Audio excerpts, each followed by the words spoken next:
see us. We hang out. We have some drinks with everybody. We say things that we couldn't possibly say on any airwaves to you. Hopefully you're not recording us like they do to Stuttering John.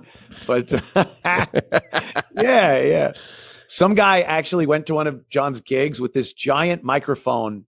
It was I thought you were talking about when he got pulled over by the cops. Oh, no, that one's hilarious too. Yeah, but recently he went, he did a gig. And like, it's just the goal to record John, not so much during his show, but he had a meet and greet after. So this guy walks up and he's got a big disc, like a black disc, lav mic thing right there. And John goes, "Is that a microphone?" And the guy goes, "No, it's a black poppy to support Ukraine." And John's like, "Oh, okay." And then just starts saying fucking nonsense that you wouldn't want recorded. He's the dumbest guy. It's so funny. It's a high-tech black poppy with a sheer glass cover that's perfectly flat. It's like a movie, you know. Is that a microphone? Yeah. No, speaker. So what was that you were saying? Yeah, it's so blatantly obvious, and he just couldn't grasp it. He's Scary Perry. Hilarious. He's yet another laughingstock character. I was just watching, just before I came here, I was watching Larry King on the post-O&A Opie show. Oh, yes. This feels kind of tacky to pull up, but I just looked at it. It came up on my phone a second ago. But talking about life after a show, it's what a catastrophe this clip is. Norton is great, and he brings up a great point. Like, was it a drama or a comedy? Yeah, that you want it to be clear what that is. They've got Judd Apatow. They're still getting amazing guests. And then Kevin Brennan appears to be in some weird, like, foxhole in the back. He's sitting on the couch. That was kind of the, first of all, you don't want to have too many people in the studio. No. Why are you booking people all at the same time? I understand if it's Patrice and Nick DiPaolo and Rich Voss and Bob Kelly and Jim, then pack that studio out with those guys. But you got Larry King, Judd Apatow, and Kevin Brennan. There's no, they're not going to have some rapport or common stories about sitting at the cellar.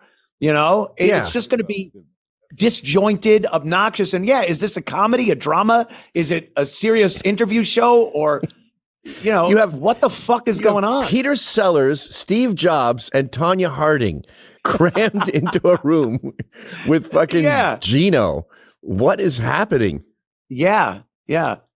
I could see Larry King and Judd Apatow, but then it's the Larry King show. Right. Like Larry King will interview Judd Apatow and you could sit back and watch the Larry King show on your show. So it doesn't make much sense. Larry has plenty to talk about by himself. Judd Apatow, plenty to talk about by himself. How about you stagger your guests and pick a time for Larry King? And then Larry, thanks for coming in. We have Judd Apatow coming up after these messages. And then if you want another comic there, Brennan's there with Jimmy, and they could bust balls on the guest if that's how the guest is. But that just loading up, it shows the desperation that he was going through at that point. Just give me everyone. He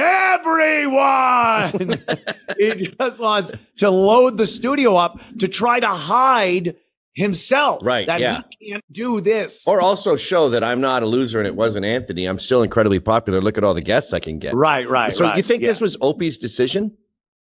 Yeah. Oh, fuck yeah. It was absolutely Opie's decision. And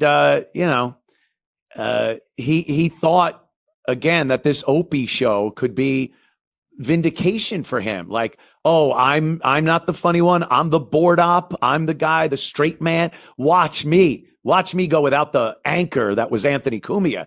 And then he just loads the studio up as camouflage for his own inadequacies. Like, I hate Judd Apatow, and I'm no fan of Larry King. Hate him. They both have an incredible canon of work.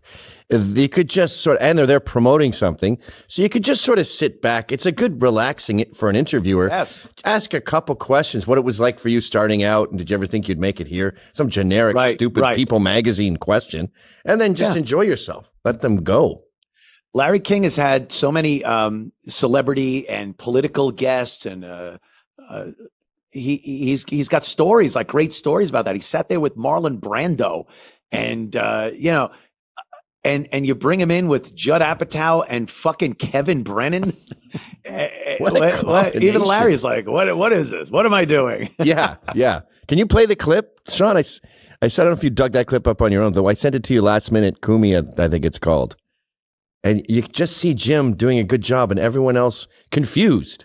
Yeah. That was a good movie. Yes, thank you, sir. 20th anniversary last week. Wow. It was an underrated movie.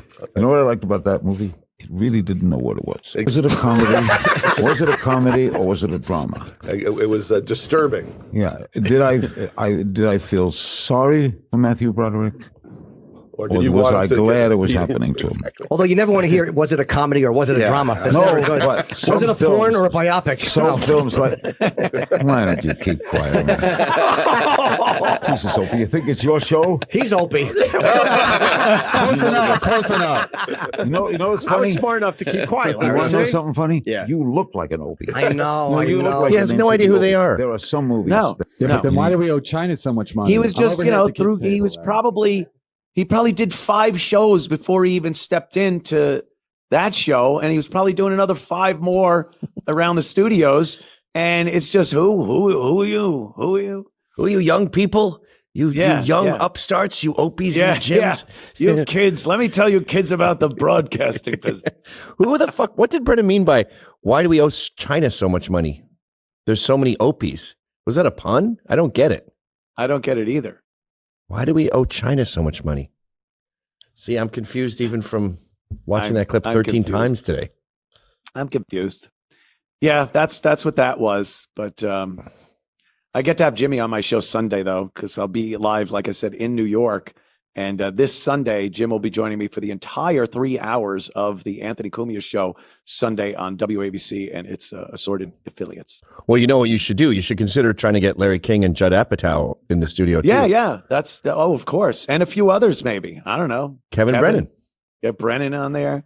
What are you doing, Cumia? Listen to him. He's talking to Jimmy. Yeah, I'm talking to Jimmy. What's the problem?